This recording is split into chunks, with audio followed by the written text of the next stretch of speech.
Hello and welcome to the MyHeritage webinar series, and happy Ancestor Appreciation Day this 27th of September.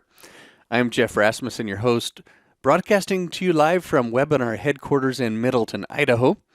Today we have Mike Mansfield with us from MyHeritage, who is live at MyHeritage offices in Lehi, Utah, to help us learn about Swedish research with online records at MyHeritage and beyond.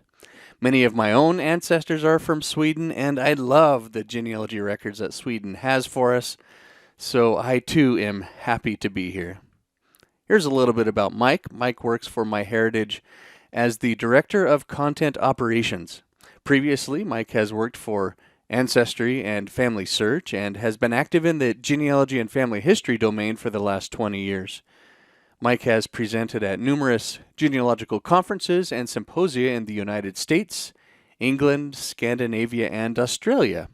He holds a bachelor's degree in computer science from BYU and a Master of Science in Library and Information Science from Syracuse University.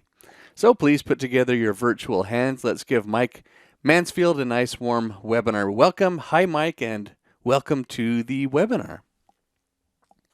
Thanks, Jeff. It's great to be here. Good to have you, MyHeritage, and this Swedish topic. Looking forward to it. Screen looks good, Mike. The time's all yours. Awesome. Well, let's jump right in. I won't rehash many of the statements that Jeff just made, just list them here. I would say whenever I speak at conferences or other events, I do like to talk to people about where their family is from. I can't do that in this venue, but mine come from Denmark, Norway, and Sweden, as well as England, Wales, colonial America, meaning I'm not sure where they came from when I find them here in the colonies, and then a few family from Germany, or what was Prussia at the time. I've also been on the FGS board, as it shows there, and currently I'm on the NGS Development Committee.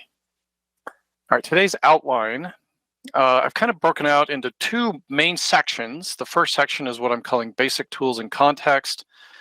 We'll go over some brief history of Sweden, some of the issues around the jurisdictions that we deal with, especially in family history and genealogy, immigration. I'm especially going to mention that because I think most of the audience here today is probably here in the US and Canada, or perhaps elsewhere as well, where they have family from Sweden, but they're not there right now at the moment, perhaps. Working with names in the Swedish records, just a few slides about the Swedish alphabet and some handwriting issues, and then finding places and information about those places. And then the second half will be looking at what I call the top tier genealogical records of Sweden. And as Jeff mentioned, Sweden has a tremendous number of records. We could easily spend probably a couple days straight talking about the different types of records and what and how to use each of them. I'm going to limit, because I have to limit the focus here to really two main types, what we call the household examination books, and these have a couple of different names that I'll talk about, as well as the church vital records, and we'll do a case study with those. All right, so when we talk about Scandinavian research or Scandinavian in general, we're talking about Denmark, Sweden, and Norway. I'm happy to give this talk because it's one of the first times I've been able to do just a Swedish-focused talk. I did a Denmark-focused webinar here with Jeff on August 9th, and then I'll do a Norway-specific webinar on October 11th. So if you have interest in those, the Denmark one is there and recorded. Again, I think it's free. It's under the MyHeritage free webinar series, and then Norway's coming up in just a couple weeks. If we want to go to Nordic, then we would include Finland and Iceland and Greenland and the Faroe Islands and these other islands there in the Nordic areas. Some brief history from the medieval times till the 17th century. Sweden existed as a unified kingdom, and by the 17th century, it really was one of Europe's great powers, kind of reaching its zenith under the influence of King Gustavus Adolphus. As you see here in 1865, the Swedish Empire covered all of modern-day Sweden, as well as parts of Norway, parts of Russia, pretty much all of Finland, much of the Baltics, and control of 3 principal rivers, or the river outlets and those ports in Germany on the Oder, Elbe, and Weser rivers in northern Germany. The conflicts that these countries got into are quite fascinating. So in 1808, they were invaded by the Empire of Russia, and this resulted in a loss for Sweden, and they had to cede Finland and some other territories to Russia. And the Grand Duchy of Finland was formed, and Finland was an autonomous part of the Russian Empire for about the next 100 years. Just a few years later, now Sweden finds itself allied with Russia, as well as the United Kingdom, Austria-Hungary, and some other countries in one of the several Napoleonic wars against the allied forces of France and Spain and Italy. And they were on the winning side, meaning Sweden was on the winning side of what was called the War of the Sixth Coalition, which ended in 1813. And in the 1914 Treaty of Kiel, they really wanted to get Finland back, but of course that was held in possession by their new ally, the Russian Empire. And so instead, they were given Norway, which had been part of the Danish realm prior to this. So they lost Finland, but picked up Norway just in the space of about 6 years.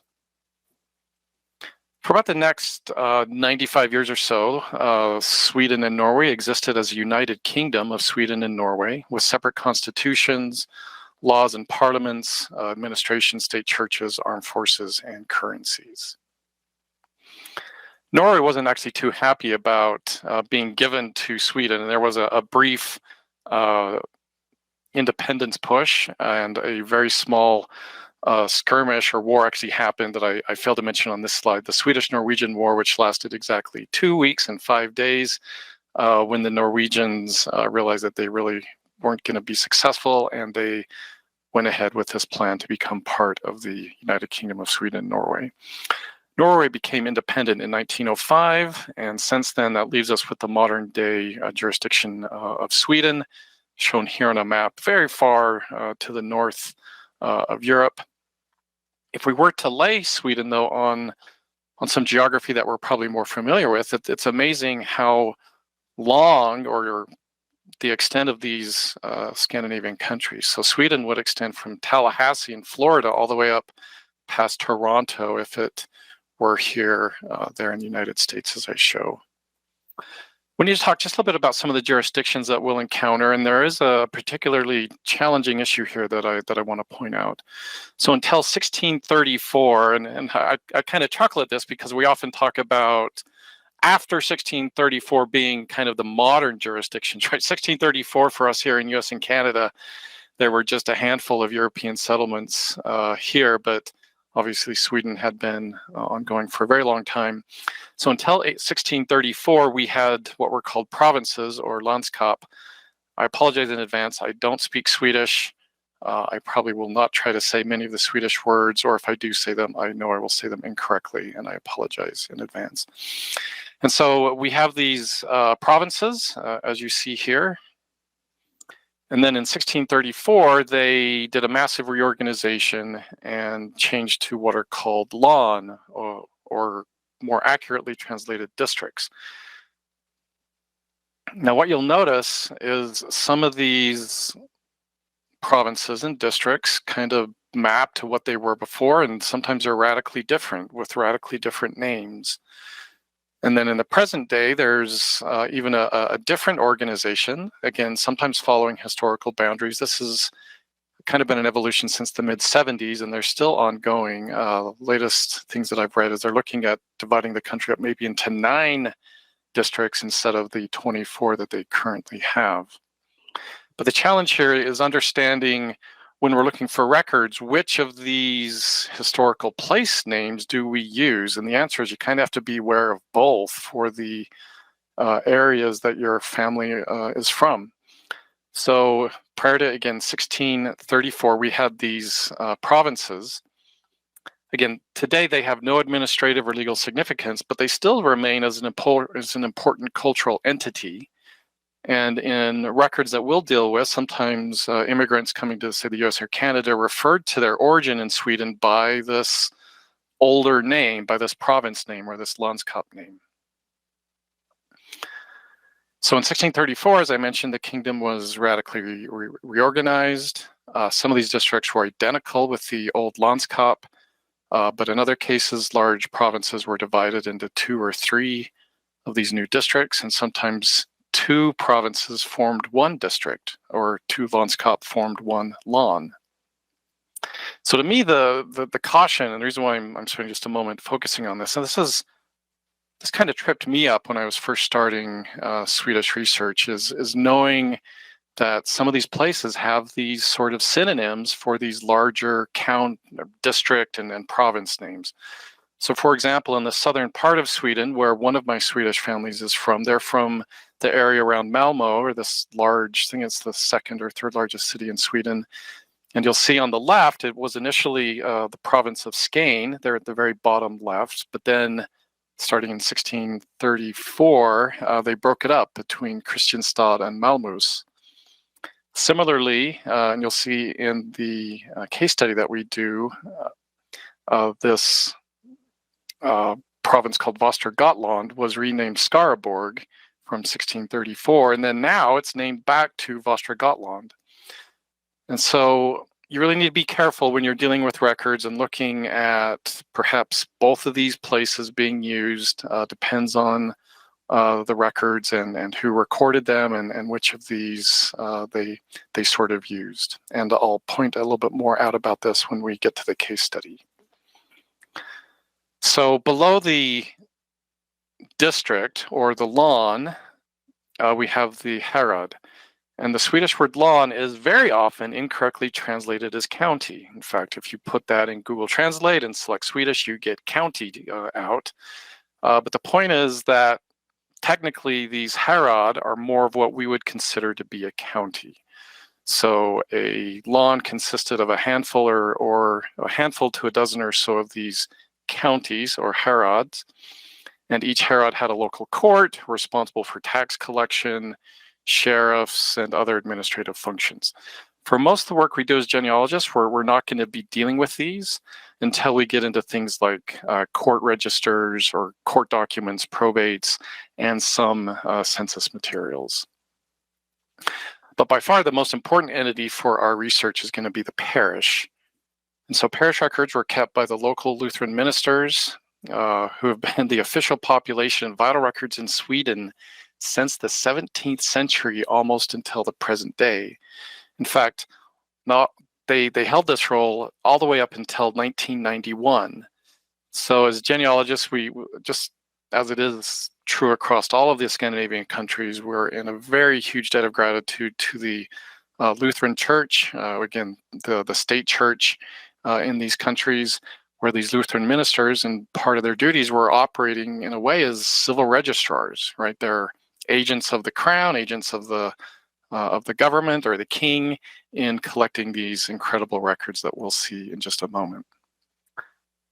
Sometimes when you're looking at parishes, you'll run into this word socken, if I'm saying it right. That's just a synonym for parish. It's an older form for the word parish in Swedish.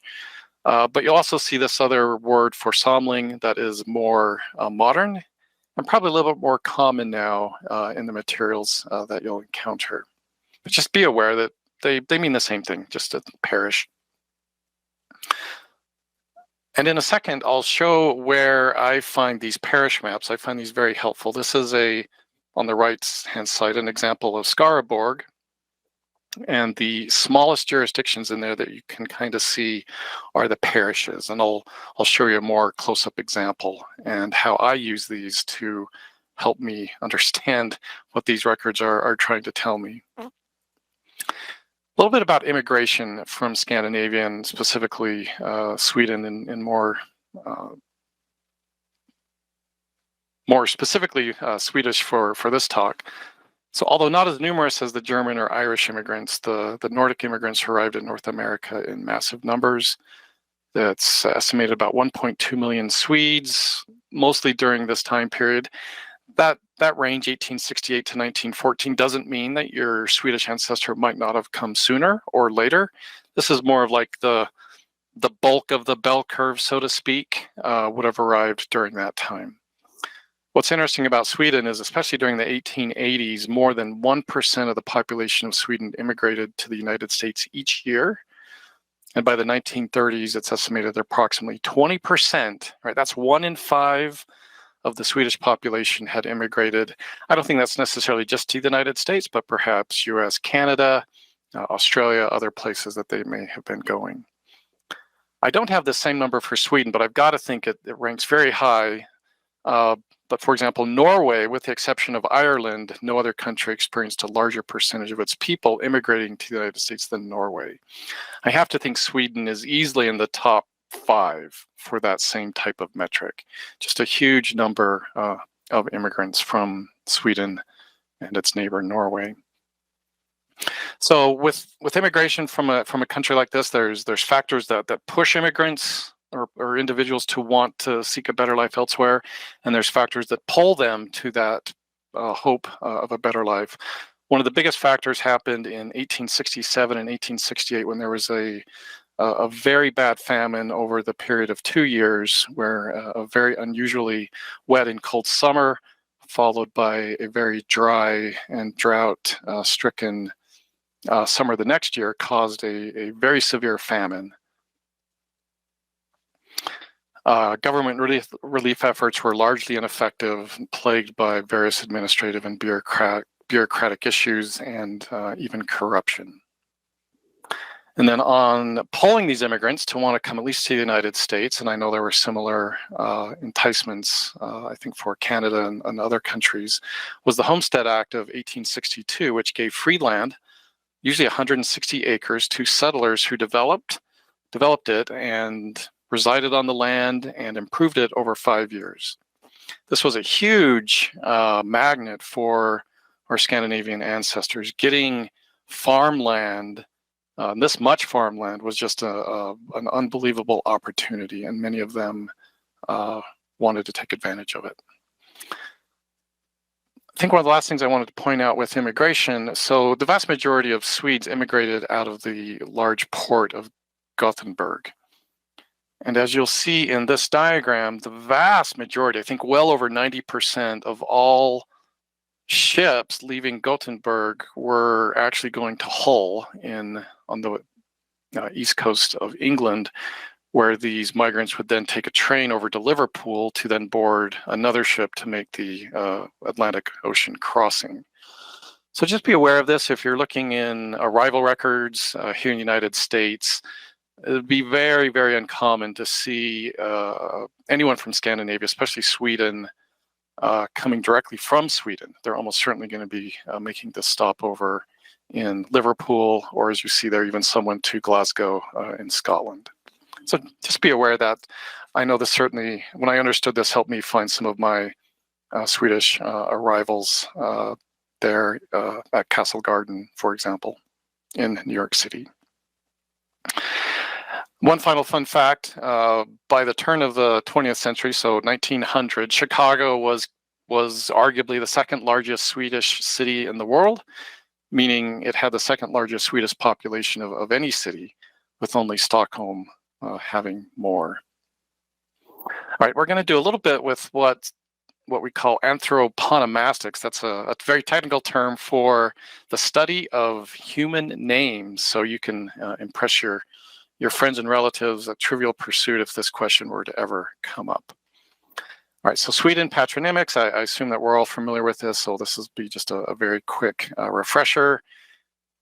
How the given names of one generation are passed on to become part of the surname of the next generation. So for example, an Eric Nilsson, his son would be called Lars Eriksson, and his sons would be called John Larson or Niels Larson, and his daughters would be Kirsten Larsdottir or Britta Larsdottir. Patronymics, though, started to kind of wind down in the mid-1800s. They were certainly heavily used in Sweden until about the 1860s, when many individuals started to adopt family names. It became somewhat of a fashion, but not everyone did. Many people simply took or froze their existing patronymic name as their as their family name. The name Johnson came to mind right there as one of the very common name that we encounter, at least here in North America, that is an example of a frozen patronymic name. Others chose to adopt a new name, and it could be almost anything that they wanted. And others would be constructed from one to two words that were connected to some form of names from the local environment or names of places, topographic names. And then finally, women started to adopt her husband's family name when they got married. But this has some challenges for genealogists, and that is some of the ones that I list here. The fact that some or several families in the same area adopted the same family name does not mean that they are related. There was no law governing the taking of permanent surnames until 1901. You just went to the parish minister and informed him what you wanted to call yourself. No other legal action was needed. And children of the same family would not necessarily change the name at the same time, nor did they necessarily change to the same family name. An excellent blog article, in fact, a very good blog about a lot of different Swedish genealogy issues is this blog by Hans Hagman.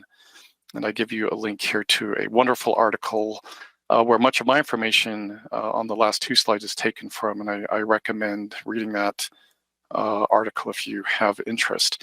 But he points out that in his own family, he has an ancestor named Eric Larsson who had three sons, Lars, Jonas, and Anders, born between 1842 and 1851.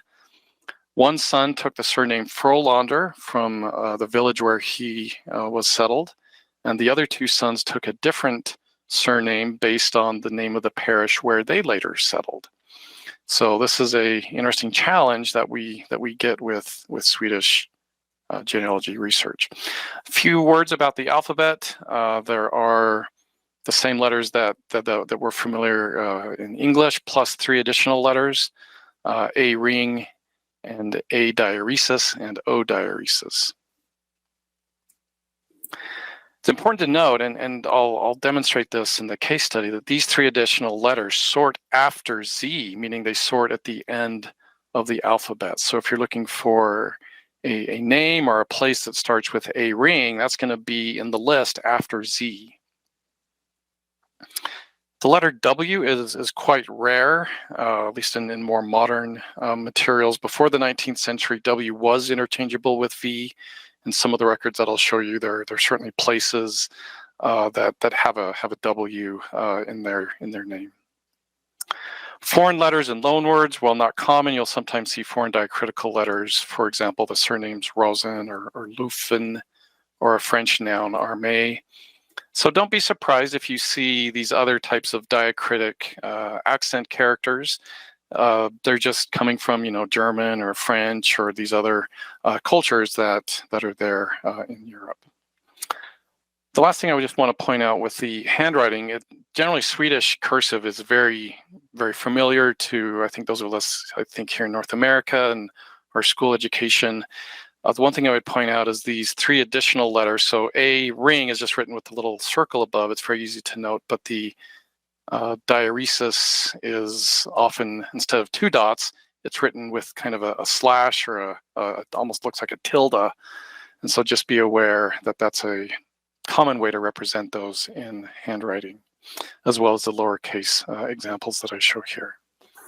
All right, the next important tool or technique that I want to quickly point out is what I call reversing anglicization of names.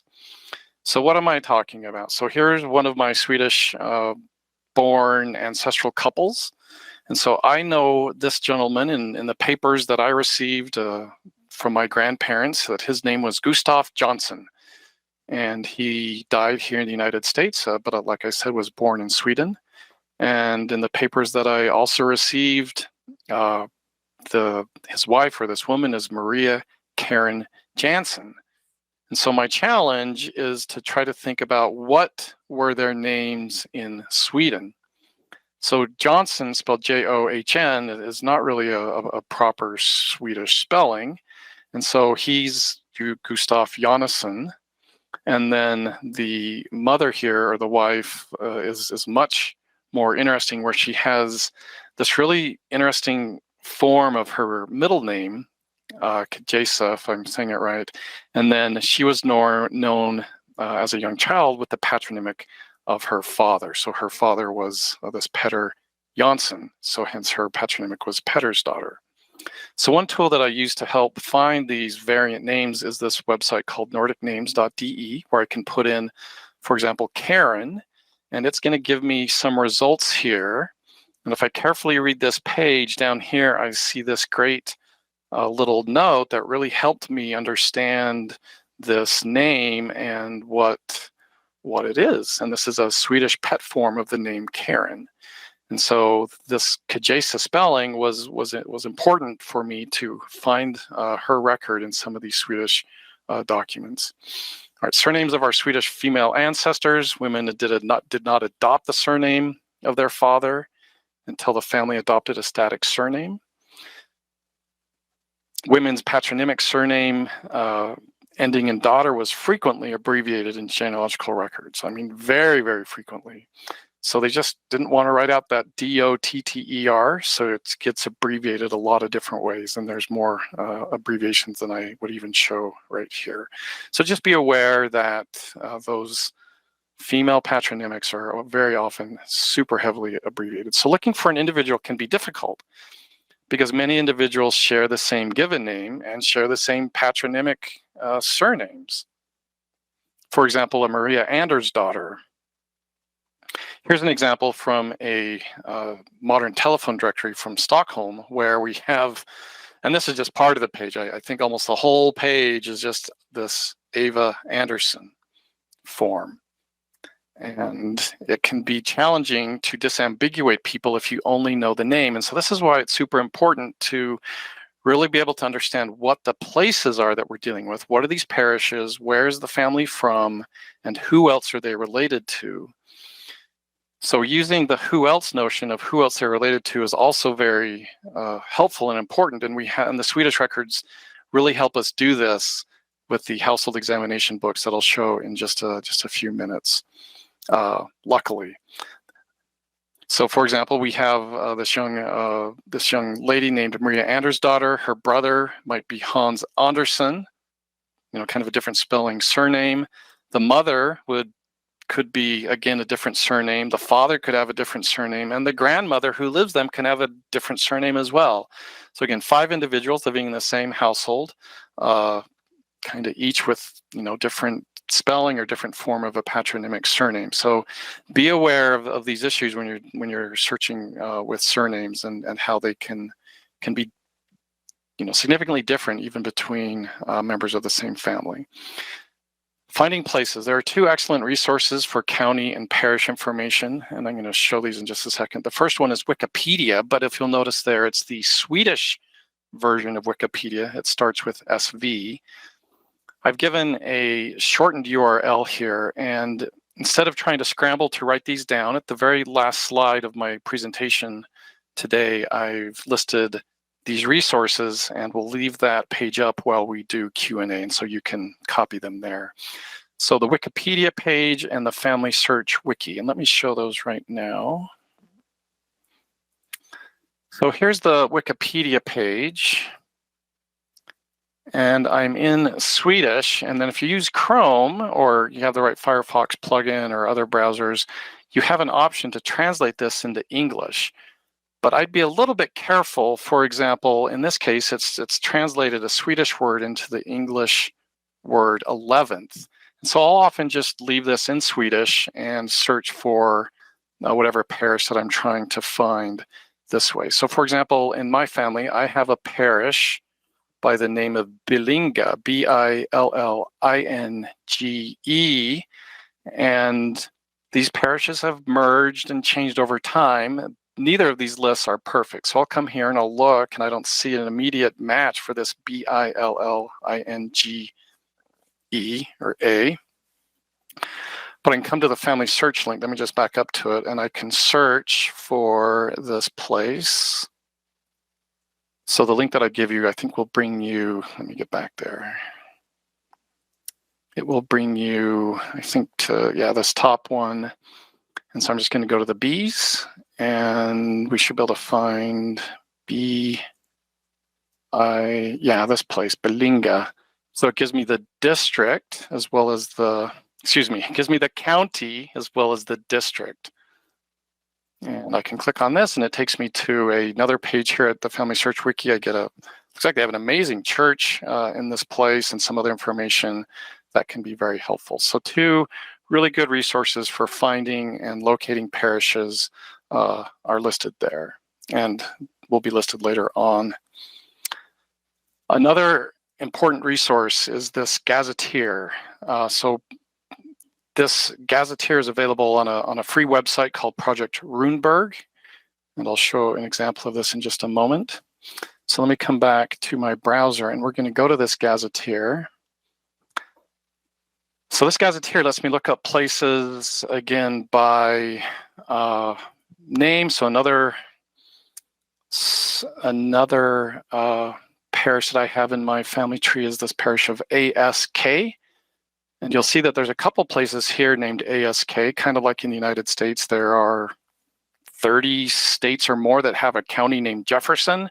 So places can occur in different places, but I see that there is an ASK in Malmös where I believe it is. And it gives me some even more confidence that I have the right place because it's in this same county that I saw for that other parish who was actually married to the person from this parish in my family tree.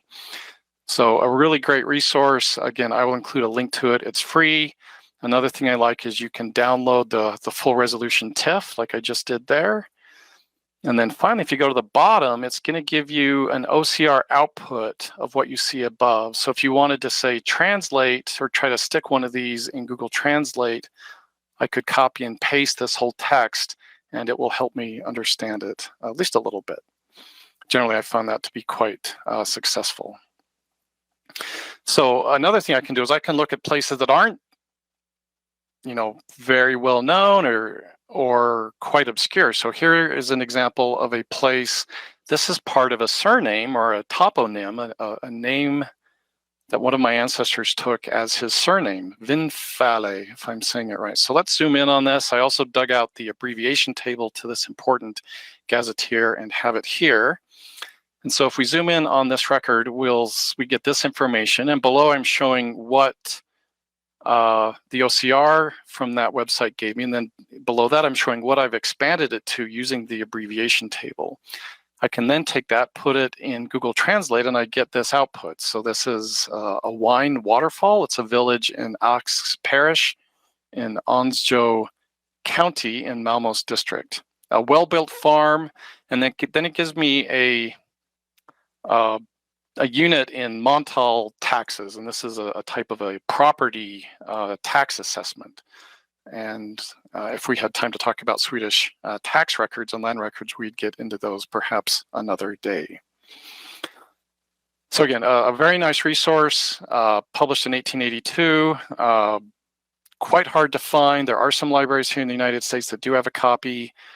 Generally, though, I would just go to this website. It's free. All the pages are there, and you can have at it. Again, I'll include that link again at the very last slide that we'll leave up at the end. Finally, another important resource that I use quite a bit is, again, this is my translation. I apologize if it's bad. An atlas of the kingdom's divisions of districts, counties, municipalities, parishes, and urban areas. It's quite a mouthful. And this is an atlas that was published, I think, in the early to late 80s by the Statistics Sweden. This is an official government agency there in Sweden. And let me show an example of this nice resource. So when you go to that link, you're led to download this fairly large PDF file. It'll take a few minutes to download. It's quite a large file, but it gives me the ability to look at the parishes and districts, counties for each and every district here in Sweden. So for example, this is Skarsborg, where I'll be doing the case study from in just a moment. And in general, there's 2 forms of these maps. There's one that shows me all of the parishes, and there's another one that shows me kind of the population centers and where the more densely populated villages and cities are. And if I were to zoom in on this, you would see that I can see quite a bit of detail in these maps. So I use these maps quite a bit, and you'll see how I've incorporated them. And I wanted to point that out as a really nice resource that you would probably that I hope you would find helpful. All right, so now let's talk about records. So in my career, whether it's Ancestry or Family Search or MyHeritage, generally an organization like ours will look at the records in a country, and we'll segment them by quality or importance.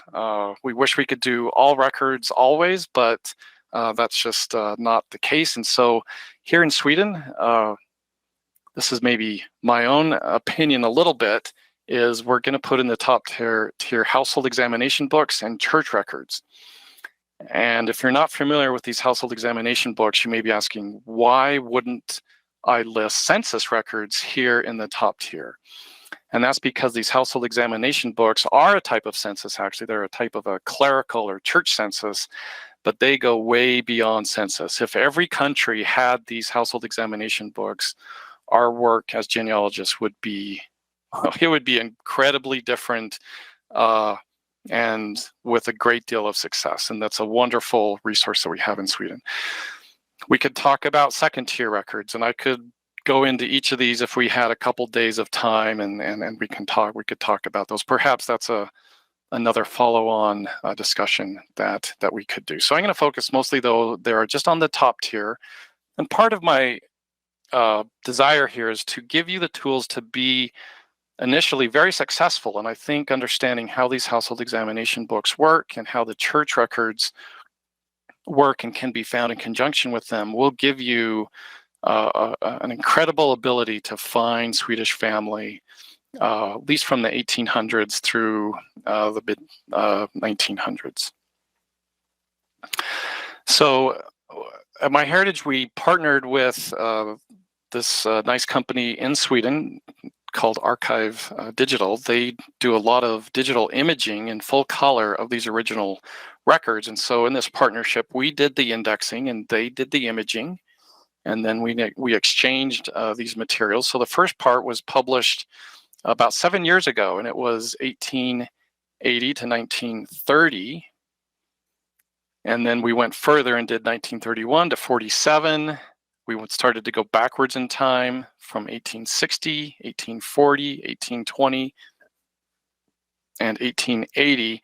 And that was released just on December 9th of last year. So just a little under a year ago. 158 million records. And so if you think about the population of Sweden today, it's somewhere between 8 and 10 million. I apologize, I don't remember exactly the number, but much smaller historically. And so right off the bat, you should be thinking, well, yeah, the right way to think about this is the same individual are in these records multiple times. And it's actually amazing what we'll find because of this. It's kind of like if you took all the US federal censuses and all the state censuses and all the other censuses and put them into one collection, but even more so. And so let's look at how these household examination books are similar to a census. And I'll show some examples with the images and how to use these in just a second. So like a census, they have names of family members. They give us information about who's related to who or family groups, information about their residence, their relationships, their ages, and sometimes occupation information. These are not like a census in that we get full vital events. So when I say full, I mean we get the year, the month, and the day of the month for most births, most marriages, and most deaths. It's a play-by-play tracking of the family. The Lutheran ministers were going to these homes of their congregants, it's estimated, a couple times a year, and updating these household examination books with what has happened since they were last there. As well as you get incredible information about the moving of these families. So people that have moved in, families that have left, young adults that have left and then come back, just incredible. So if we could pull one of these books out of an archive in Sweden, this is what we would see. And there's many thousands and thousands of these books, well above, I think, 20,000 that have been included in this collection. So we get a few things here on the spine. We get the year range for the book. So these books generally cover 4 to more years. I've seen some books of small areas where you'll have a book that might cover 30 years. That's pretty extreme. On average, I'd say it's more like 5 to 6 years. This book covers just this 4-year range from 1891 to 1895. Another important aspect that we'll use with these records is this archival call number, so to speak, or this our archival ID at the bottom. So this is book AI 29A, and this helps us identify, okay, these records are from this same book, and then this individual's in a different book, and it's important to understand those, and I'll show those in just a moment. So here's what the inside of one of these books would look like. So we have a left side of a page flowing on to our right side. So the same individual starts left and then goes all the way over to the right. Let's zoom in a little bit, and I've translated or done my best to translate what some of these headings are. So starting on the left, we have the person's name, their position.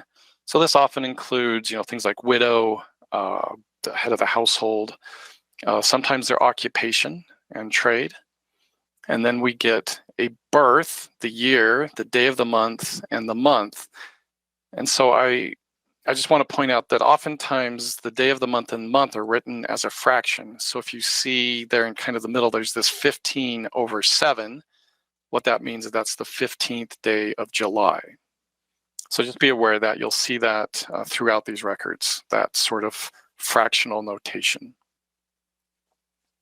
We also get a marriage date and an indication of if that person was a widow or widower. And then we get information about where they moved in from. Sometimes they give us a name of, say, another parish or a village, but sometimes they give us the name, they give us a page number. So near the bottom here, you see page 59. So this is saying this particular individual is in the same book, but he was initially recorded over on page 59. So it's really cool to be able to jump from page to page, finding the exact same family, perhaps, working on different farms or renting different farms still within the same parish. And then over on the right, we also get a death date. So there's 2 individuals here that have passed away in this time period, and they have a death date over there in the very rightmost part of the book. On the right side of the book, all the columns to the left of this image are information about their knowledge of the catechism that the Lutheran ministers were tracking.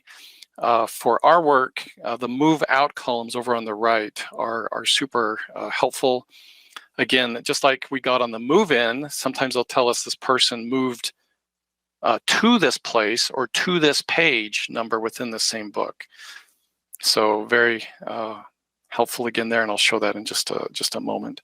So what we have with these records are really, when you get on a family member in these books, you get an information explosion. And it's unlike genealogical research that I've ever done in any other jurisdiction or country where, the number of vital records that you have are so few that you can easily remember, yeah, here's the one birth record, here's the one marriage, and here's the death, or here's the burial. With these, it can almost become a little overwhelming because there's so much information. And a lot of it is redundant, but still very helpful in helping us track where the family was moving and what was happening. And so let me give you an example, and we'll dive into that with a case study. So we're going to look at this individual named Anders Gustaf Andersson. He was born on Valentine's Day in 1833 in this parish Elgerus, if I'm saying it right, in Skarasborg, or also called Västra Gotland. And he died in 1915 in a parish called Hova in the same district. So the first thing I'd like to do is I'm going to wrap my head geographically around this problem. And so I go and I find this place, using Wikipedia or some of those other tools that I showed you to identify what lawn it's in. And then I can go to that atlas and I can find exactly where this place is. So here is this parish nestled between these 2 large freshwater lakes there in Sweden. And this individual and his family are going to spend, at least he, just focusing just on him, is going to spend really most of his life in about a 25-mile area here. At least that's where we see the records in these household examination books showing him. So let me just go over to a browser real quick, and we will just do the initial search for this individual. So here in MyHeritage, I'm just going to go to the collection catalog to just find the collection. I'm just going to type the word Sweden, and it will come up as, right now I'm sorting by the number of records, so it comes up as the highest one because it's the largest. And then we're going to search for this gentleman, Anders Gustaf Andersson, if I could type properly. Oh my. And his birth date is the 14th day of February in 1833. And I'm just going to copy and paste this parish and district name. And with that, let's go ahead and hit search. So I'm getting a whole bunch of results. Again, this is one of the challenges we have with a common name, Anders Andersson. There's going to be untold thousands of these individuals, but searching with a place is going to help me tremendously. And then searching with an exact birth date helps me even more. And so what we get here are a large number of different results. And one thing that I'm scanning for is what's the book. The book number kind of gives me this date range of when this individual was recorded. So in this first record, it was this 10-year range between 1884 and 1894. And so I get all these records, and I'll show you what I do to try to make sense of these in just a moment. But I just want to give you a quick sneak peek. I'm just going to go down. I'm looking for a particular one. I think, again, most of these records that I scrolled through are about the same individual, but you'll see some of the complexities here in just a moment. So let's go ahead and look at this one here. So here's Anders Gustaf Andersson. His birth date is exactly what I expect. Here we see the parish, and I can scroll down and I see the image, and this is where we want to focus here just for a minute. So here at the top, we have Anders Gustaf Andersson. And the first thing you may ask is, why are these people stricken out? One person has a line through her name, and looks like the rest of the family has a line kind of crossing them all out. And what this means is one of two things, almost always, is the person died or the family moved. And so if we see here on line 2, we get Hustra. So this is the wife, Stina Jansdottir. We get her birth date. And we get the first marriage date. So Anders Gustaf and the Stina Jansdottir were married in 1862 on the 6th day of December. But over here in the death column, we are told that she died in 1874. And here under Anders' column in the widow, Anders' row, and on the widow column, we get a date that he became a widow, likely her death date. So his first wife, Stina Jansdottir, passed away on the 14th day of April, 1874. And then we have some children that are listed here. Now, above Stina Jansdottir, we have this other woman written, Carolina Andersdottir, with her birth date, and then another marriage date. And so Anders Gustaf and this Carolina Andersdottir got married on the 28th day of November, 1874. And it tells us where she is from. So she's from another parish nearby called Hova, and she arrived in the year 1874. Now, if we go over to the right, what I like is it tells us, okay, this family that the minister crossed out are now to be found on page 302, and they essentially moved to this other place in the same parish in the year 1878.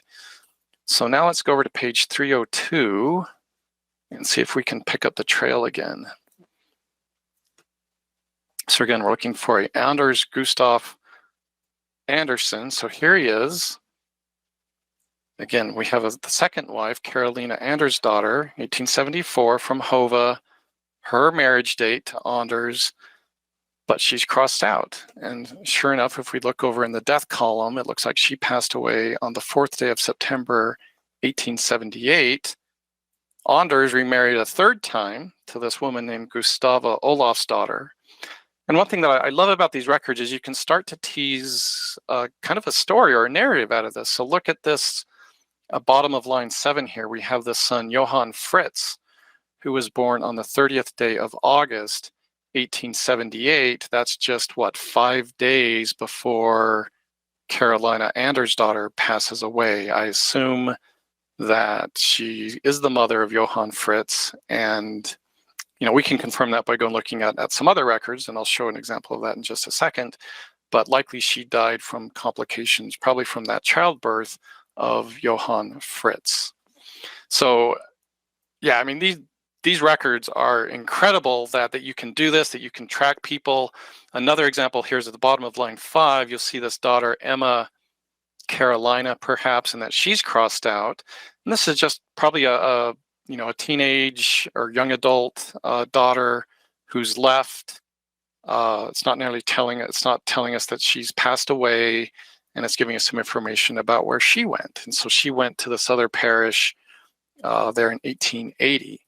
And if I were to show you another record, there's a variant where she comes back to the family for, I think, a year or two.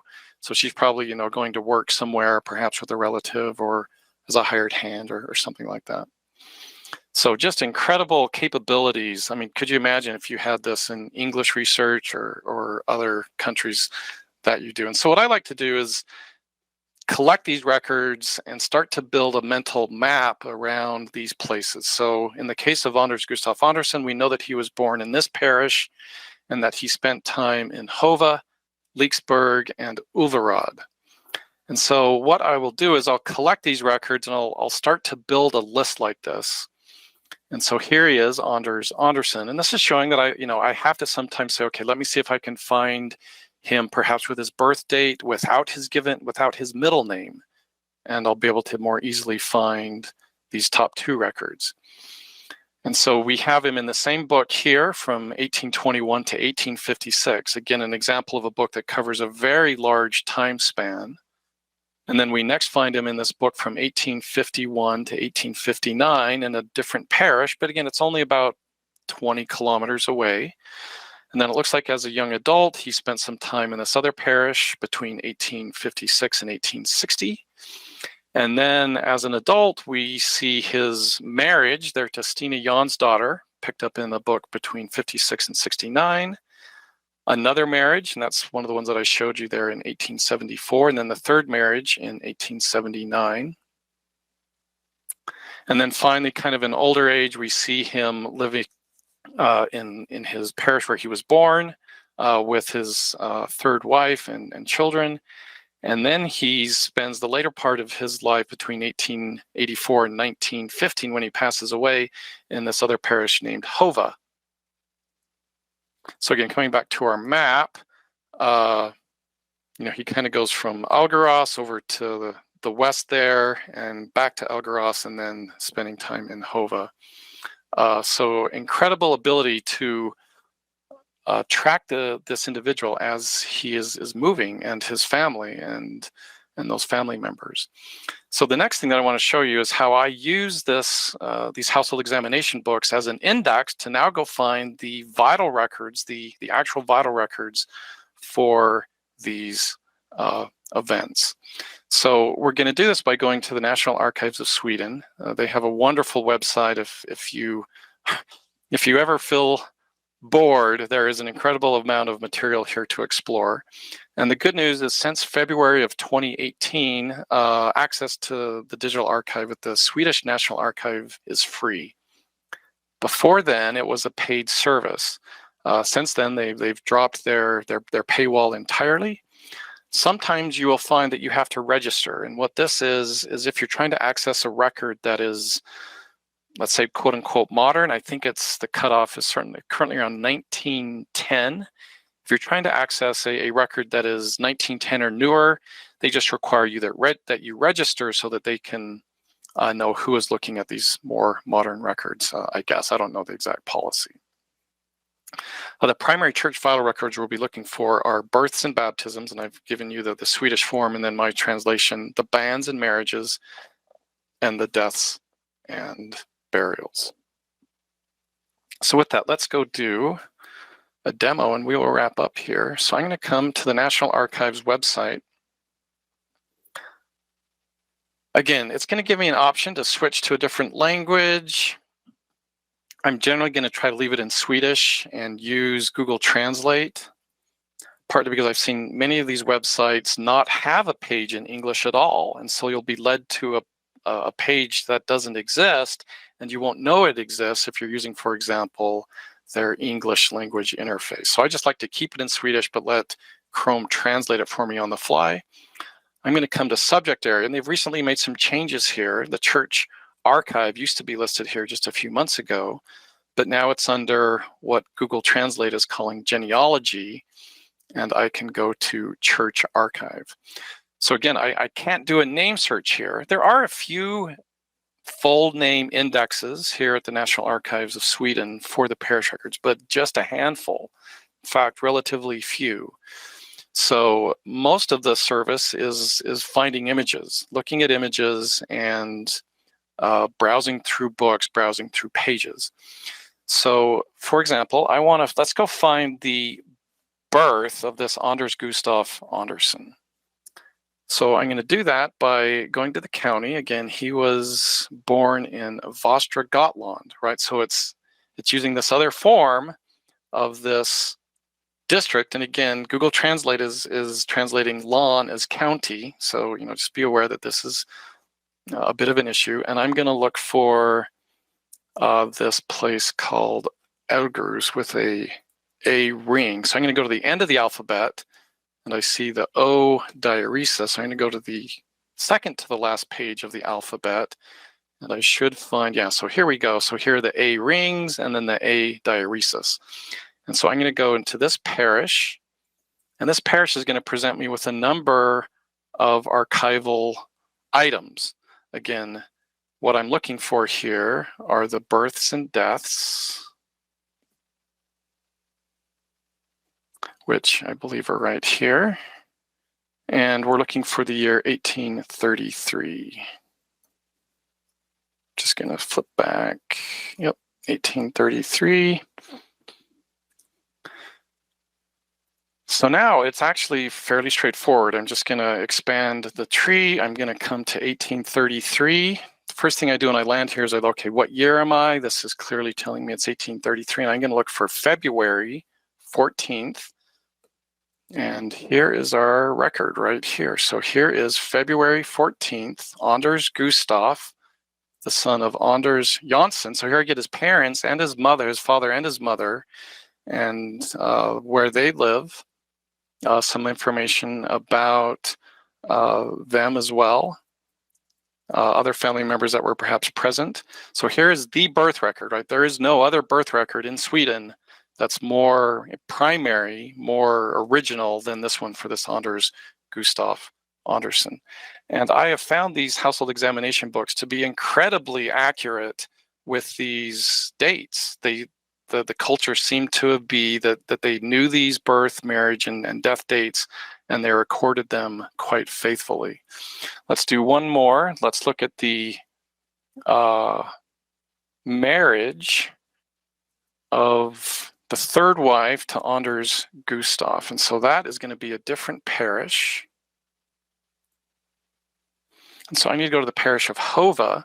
If you remember one of the examples that I showed, it said that she was from Hova. And I think a common practice, as it is in England, is oftentimes a marriage will occur in the parish of the bride. And so we're going to look for this marriage occurred in October 1878. And so I want the banns and marriages, which are down here. And I'm looking for the date range, 1878, which is going to be in this section. And so Hova, banns and marriages, 1879 is the marriage, October 25th, 1879. So here's 1879, and we're starting in January. So on the left side, if you haven't looked at these Swedish marriage records, it's really a unique type of a marriage record where you get the banns on the left and the marriages on the right. And just be careful because sometimes they don't line up.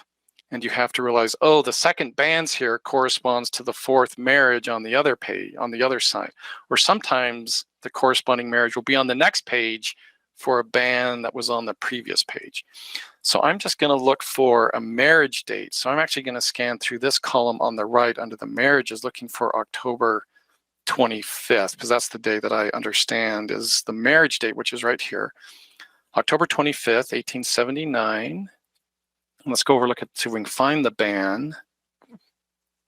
So I'm just looking for, yeah, so here it is. So here we have a widow, Anders Gustav Andersson from Elgerus. It gives us his birth year, gives us some confidence that we're with the right person, and his new spouse, Gustava Olaf's daughter. So that's the band for this marriage. And over here we get a lot of information about the marriage. And I could show you the next, another example with deaths. But to wrap up, basically, go ahead and finish here. What we covered is some basic tools and context for Sweden, some political history, some jurisdictions, issues with immigration, working with names, few comments about handwriting and the Swedish alphabet, and then finding places. And then a deeper dive into the two top-tier genealogical records of Sweden, the household examination books, and then using those to find the actual vital records at the National Archives of Sweden. Thank you very much again. Again, my name is Mike Mansfield. Here's my email address. If you do want to keep up with anything about MyHeritage, we have a very excellent and very frequently updated blog. That's at blog.myheritage.com. I know it's updated several times a week with various articles and information about some of the work that we're doing. And then, as I promised, on this page, and if it's possible, I'd ask Jeff to leave this here for a few minutes while we do a Q&A session. Again, my name and my email address. If you're unable to or just don't want to ask a question here in the Q&A, I'm always happy to get those separately via email. And then I've listed many of the resources that I mentioned there in the session. So with that, let's go back to Jeff. Oh, thank you, Mike. Sweden, when you were saying Swedish research is unlike any, or what would it be like if everyone else had these kind of records? I'm thinking it'd be really boring. It'd just be too easy. Swedish records. I mean, these records are just fascinating, and yeah, I'd love to have them in all of my other parts of my tree. In Germany and you name it. Early U.S., right? That would be incredible. Yeah. So they really did it right, and I wonder do you know much of the history of why they set it up how they did? So I think this started in the late 1600s. They just were asking the Lutheran ministers to be this, tracking the population this way. And you'll see a little bit of a similar record in Finland. If we do a talk on Finland, I'll talk about those. Okay. That's kind of some of the overlap between Finland and Sweden being so tightly connected. Yeah. Yeah, they really had some great forethought, Mike. I'm so glad that the records are the way that they are. And I'm going to do a couple of slides on my screen, and then we'll bring it back over to yours, Mike. But I think, as I'm looking at these, I think I did get all or most of these links into the viewers chat area. So you guys can just click on those and see how they work. Also, that chat log, you can print it. It's just found under the file menu of your webinar control panel. So this is what's coming up. Mike mentioned that we're going to be talking Norway next. So October 11th, Norway research with online records at MyHeritage and beyond. Then later in October, we'll learn about MyHeritage's latest photo innovations. And then the science behind MyHeritage DNA testing sounds really interesting. So register for one or all. We'll see you there. And our last Friday, or our last day of Webtember, is coming up this Friday. And so the website's just up at familytreewebinars.com/Webtember. And by the way, the replay of Mike's class here today, I'll have that online within about an hour or so after we conclude. So door prize time. So the MyHeritage Complete plan gives you access to all of these household examination books that Mike was showing, plus 18.6 billion historical records. So you really enjoy having that membership, and I'm going to go and find a winner for this, and it looks like Kathy Rieberger, just spelling your name here, is our first winner for this. So Kathy, just watch for an email from me, and we'll make that happen.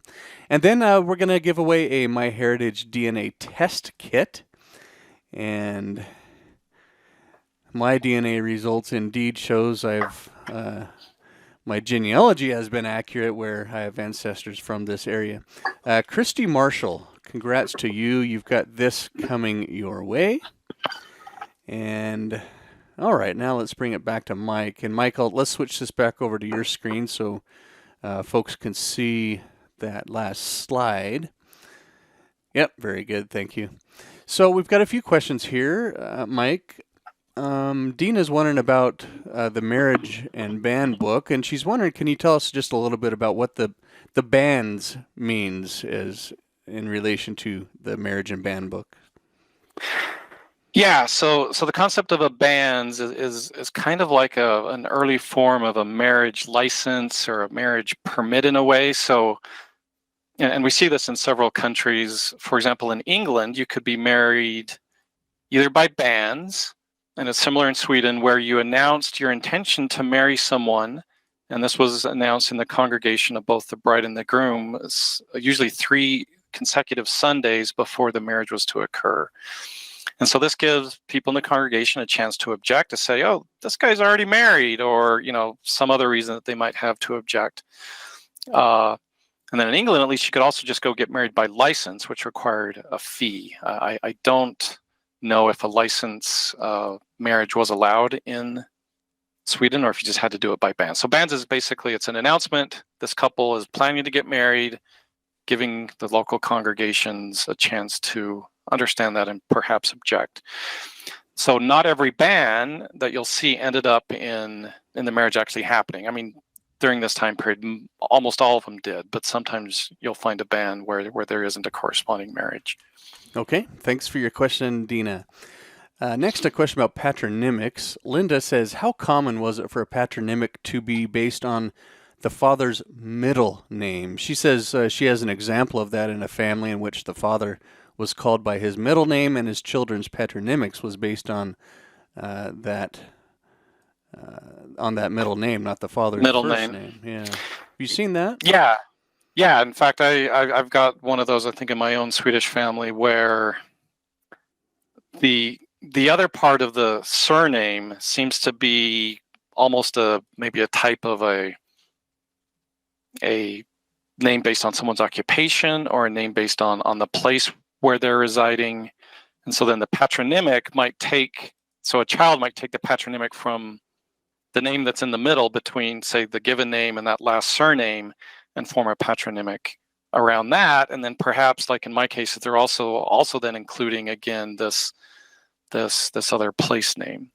So yeah, in the 1800s there, it kind of became the Wild West with surnames there in Sweden. As you saw, I mean, you could change your name to anything at the drop of a hat, and yeah, nothing would surprise me almost. Thanks, Mike. Let's go to Lloyd, asking about the examination books. He's wondering if the only ones in the household books would be those of the Lutheran Church, or did it include everybody? Yeah, that's a very good question. The parishes at the time were geographic in coverage, meaning that they covered all the inhabitants of that area. Now, I think even until the early 70s, every individual in Sweden was automatically enrolled in the state church as long as one of their parents were a member of the state Lutheran church. But yeah, there's going to be some dissenters. For example, my own family, they were initially born in the Lutheran church and then converted to a different faith. and the document records that they converted to a different faith, and then they immigrated to North America. And so you'll find other denominations in these Lutheran, essentially, maintained by the Lutheran ministers, but they were dealing with everyone in their parishes. Okay, thank you. Let's go to Doreen, asking about the calendar system that Sweden uses. Which calendar does Sweden use, and if they switched over to the Gregorian, when did that changeover take place? Yeah, I'd have to go look. They certainly switched to the Gregorian, as did Norway and Denmark. I thought about trying to fit some slides in on Sweden about the feast days. Feast days. Yeah. I did include some discussion of that in Denmark. Early church records, much earlier than the ones that I showed in Sweden, you might start running into these feast days. Okay. And if you want to learn more about that, go to my Denmark webinar from a few weeks ago and just scan for that session. Jeff always does a nice job of building a kind of a topical table of contents, and you should be able to jump almost right to it. The early Swedish records will sometimes use these feast dates. And so those can be a challenge because it's going to be, a feast date that you wouldn't know what calendar date that maps to unless you had a table, and there are tables available that tell us what those are. Okay, and I've just put the link to that webinar on Denmark in everyone's chat area, so you can click and view that there. Terry's wondering about cemetery records, and is there some kind of parallel to Find a Grave, but for Sweden? Yeah, there is. There is a very active project by, I think, one or several of the Swedish genealogical societies. There is a fairly active group of genealogical societies in Sweden, and one of them has a very large cemetery database. If you gave me a second, I could probably Google it and find it for you. Okay. Do you want me to do that, Jeff, and you'll come back to me in a moment? Oh, that'd be great, Mike. I appreciate that. While you're doing that, Marianne writes, I loved this webinar, and she says her 16th cousin was Queen Christina of Sweden, buried in the grotto with the popes. Wow, okay. Oh my, wow, that's amazing. Thanks, Marianne, for sharing that. Mike, we've actually gone through all of the questions that have come in here. So if you do happen to find this one on the cemetery records, that'd be fine. So as you're doing that, I'll just bring this over to my screen for just a second. And up here at familytreewebinars.com, if you just come in and type in Sweden, and you can click on that, then this gives you the library of the various classes that we've had on Sweden. And one of you asked about military records, and so I pointed them to this webinar in the chat area. Looking for others. Yeah, here's the Archive Digital that Mike was mentioning. And so just browse those classes there, and you can see what other classes that we have on Sweden. And then Mike, you just let me know when you're ready to switch over to you. I'm also going to click on or type in Mike's name here, and this is where you can see the classes that Mike has coming up. Here's that one, boy, just in a couple weeks on Norway ancestors, and then Mike's other classes, including that one here on Danish research. All right. Let's do this. Ask the individual that asking that just to email me, okay. And I'm sure I'll be able to. I actually have a CD-ROM product of a database that's, I think, 7 million records. I just need to pull it off my shelf. I know exactly what I've got that too, Mike. Yeah. So that's made by a society or a federation of societies, and I think they have an online version of that. Yeah. Well, if they have the online version, I don't know about that yet. I only use that CD, and boy, is that invaluable.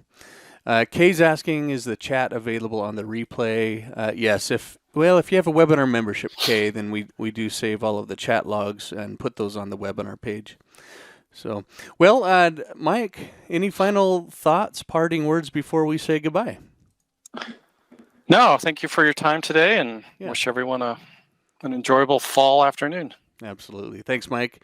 Appreciate you. We'll see you in a couple of weeks. And thanks to all of you, wherever and whenever you are, for sharing part of your day with us. We'll see you next time. Bye. Everyone.